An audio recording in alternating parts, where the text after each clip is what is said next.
Hi viewers, Tamil சமையல் ஸ்டுடியோவில் சுவையான கருவேப்பிலை துவையல் எப்படி பண்ணுறதுன்னு பார்க்கலாம். நான் இப்போ ஒரு கைப்பிடி அளவு கருவேப்பிலை இலையை எடுத்து நல்லா சுத்தப்படுத்தி வச்சுருக்கேன். இது கூடவே 2 டீஸ்பூன் உளுந்து எடுத்துக்கலாம், 4 டீஸ்பூன் தேங்காய் எடுத்துக்கலாம், அப்புறமா 4 பல் பூண்டை கட் பண்ணி வச்சுருக்கேன். காரத்துக்கு 4 பச்சை மிளகாய் எடுத்துக்கலாம், 2 சின்ன துண்டு இஞ்சி எடுத்திருக்கேன், அப்புறமா ஒரு சின்ன எலுமிச்சை அளவு புளி எடுத்துக்கலாம்.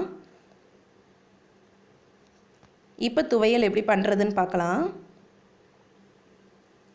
ஃபஸ்ட்டு ஒரு பேனில் 3 டீஸ்பூன் அளவு ஆயில் சேர்த்துக்கலாம்.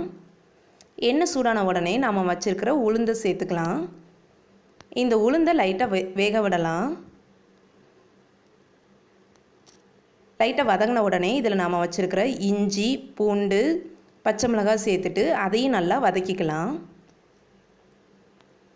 இப்போ பாருங்கள், எல்லாம் நல்லா வதங்கியிருக்கு. இப்போ இதில் நாம் வச்சுருக்கிற தேங்காய் அப்புறமா புளியையும் சேர்த்துக்கலாம்.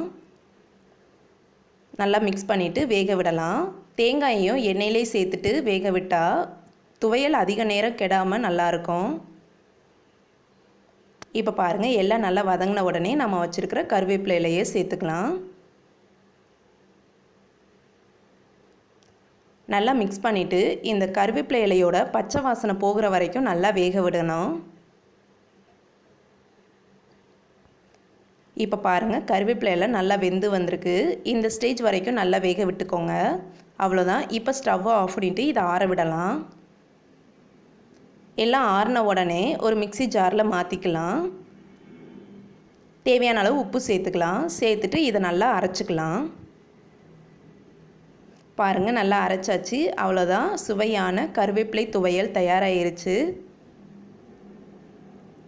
இதை சாதத்தோடு சேர்த்து சாப்பிடுங்க, அருமையாக இருக்கும். கண்டிப்பாக நீங்களும் இதை மாதிரி ட்ரை பண்ணி பாருங்கள். ரொம்பவும் சிம்பிளாக பண்ணிடலாம், டேஸ்ட்டாக இருக்கும். உங்களுக்கு இந்த டிஷ் பிடிச்சிருந்ததுன்னா லைக் பண்ணுங்கள், ஷேர் பண்ணுங்கள், மறக்காமல் சப்ஸ்கிரைப் பண்ணுங்கள். தேங்க்யூ.